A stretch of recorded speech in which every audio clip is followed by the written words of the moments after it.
everybody, welcome to the Behind Enemy Lines YouTube channel. On today's video we're going to go through Battlefront's new plastic miniatures that they've released just recently. They're brand new. They're made of a special kind of plastic similar to, I'm not going to say Airfix, but more along the lines of what you'd expect from, say, the Zombicide range of plastics. We're going to kick off with a few myth busts, as it were. Now, I spoke to James about something, so what I'm going to do is I'm going to show you one that I've taken off their little sprue thing. I'm just going to try and get it in focus for you. Hang on. Zoom. There you go. Now, the miniatures themselves are okay. From a 3-foot perspective, I'll show you what a painted one looks like. Here's one I painted up. So, he's okay. He's nothing to write home about.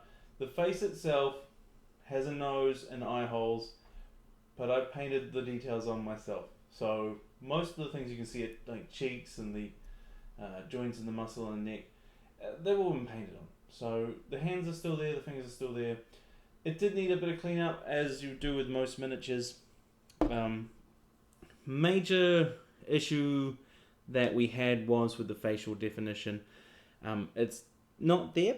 I spoke to James at Battlefront and he advised that this is a new way of doing things, so they're always trying things and experimenting with new things.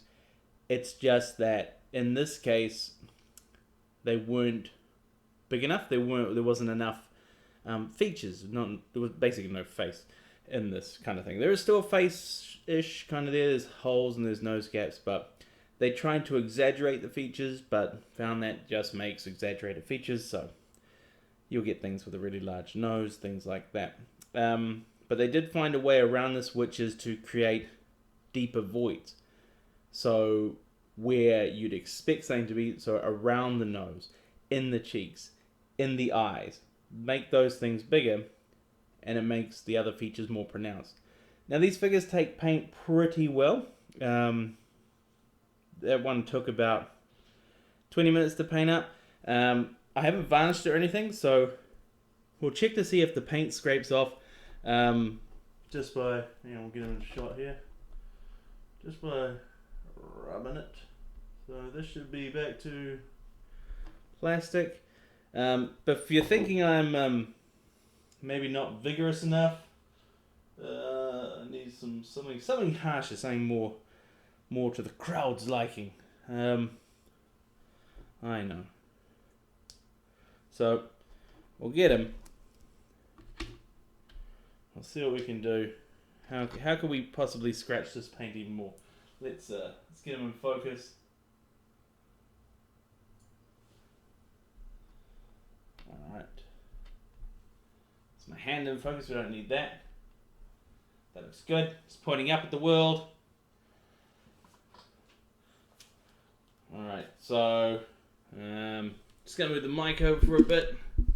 All the other crap on this desk out of the way because I do not want to make a big smashing noise. Let's say he got charged by a version 3 robot. That's a full life-size version 3 robot. He's on his side. Let's get him up. He appears to be fine, but he was on his side. So that's not a real test. That's not a real test at all. Let's do him standing up. Alright. Rosler! Whoa! He is broke! Look at that! So his base is bent. Now with a metal figure, this would spell the end of your figure. Now look at that, you can see it. In shot. You can see it coming away at the foot there. So let's try and fix this. Normally you would do this very slowly with the metal figure if this happened to them. So we're gonna standing up straight again. Alright, let me investigate, see if there's any chips. There's a chip on his helmet where remember, I threw the book at him. Literally. Hang on. Let's get this one in shot.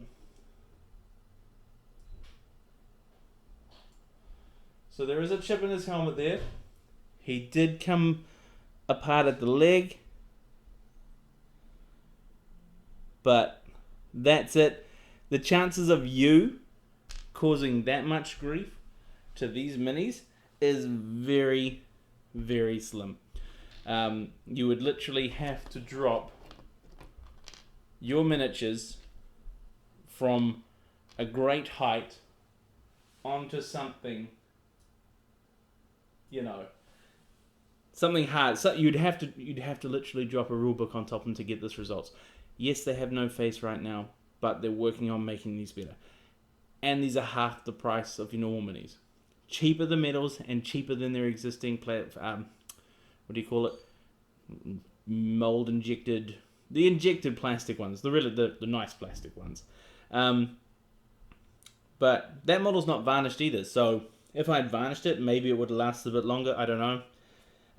But they're not indestructible, nothing is. If something's bent, you just push it back into shape with a bit of hot water, because that's how it works. So yeah, I figure they're made of the same stuff as the Zombicide figures, so just to give you an idea of how well they take paint, I painted up some Zombicide figures. So here is the sheriff guy, and Duggan, all the rest, and the rest of these guys, and they take paint, especially Vallejo fine. That's what I've used. That's what I use for everything. Vallejo goes on fine. It's acrylic with a bit of latex in it, so it does flex. Of course, when you shock it with a 300-page rulebook, it's not gonna work, you know. But they're cheap. They look good at, you know, using the 3-foot rule. If you saw that from 3 feet away, I doubt you'd be able to tell that was the new plastic type minis. Yeah, anyway, that's my quick video on this. Remember to like, subscribe, all that jazz. Anyways, thanks for watching. Toodaloo.